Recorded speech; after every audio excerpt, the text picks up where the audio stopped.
നമസ്കാരം, കൊട്ടാരക്കര മീഡിയയിലേക്ക് സ്വാഗതം. ഒരു മാസത്തിലധികമായി തിരുവനന്തപുരം വിമാനത്താവളത്തിൽ കുടുങ്ങിയ ബ്രിട്ടീഷ് നാവികസേനയുടെ F-35B യുദ്ധവിമാനം രാജ്യം വിട്ടു. സാങ്കേതിക തകരാറുകളെ തുടർന്ന് തിരുവനന്തപുരം വിമാനത്താവളത്തിൽ നിർത്തിയിട്ട യുദ്ധവിമാനത്തിന്റെ അറ്റകുറ്റപ്പണികൾ പൂർത്തിയായിരുന്നു. തുടർന്ന് ഇന്നലെ പരീക്ഷണ പറക്കൽ നടത്തി പ്രവർത്തനക്ഷമത ബോധ്യപ്പെട്ടതോടെയാണ് വിമാനം UK പറന്നത്. തിരുവനന്തപുരത്ത് നിന്ന് നേരെ ഓസ്ട്രേലിയയിലേക്കാണ് പോവുക. അവിടെ നിന്ന് പിന്നീട് UK പോകും.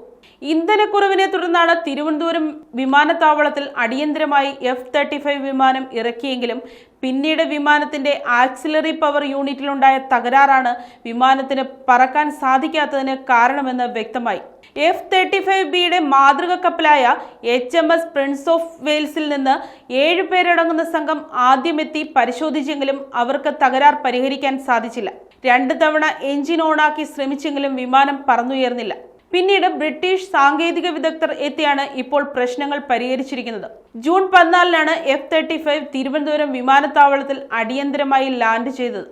ദിവസങ്ങളും ആഴ്ചകളും പിന്നിട്ടിട്ടും തിരികെ കൊണ്ടുപോകാൻ കഴിയാതെ വന്നതോടെ വിമാനത്തിന്റെ ചിത്രം ഉൾപ്പെടുത്തി കേരള ടൂറിസം പങ്കുവച്ച "എനിക്ക് മടങ്ങേണ്ട" എന്ന പോസ്റ്റ് ജനശ്രദ്ധ പിടിച്ചുപറ്റിയിരുന്നു.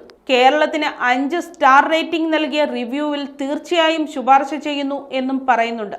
പച്ചപ്പ് പശ്ചാത്തലമാക്കി റൺവേയിൽ നിൽക്കുന്ന F-35Bയുടെ ചിത്രമായിരുന്നു ഉപയോഗിച്ചത്. പിന്നാലെ സമാന രീതിയിൽ F-35B വിമാനത്തിന്റെ ചിത്രങ്ങൾ ഉപയോഗിച്ചുള്ള പല പോസ്റ്റുകളും പ്രത്യക്ഷപ്പെട്ടിരുന്നു.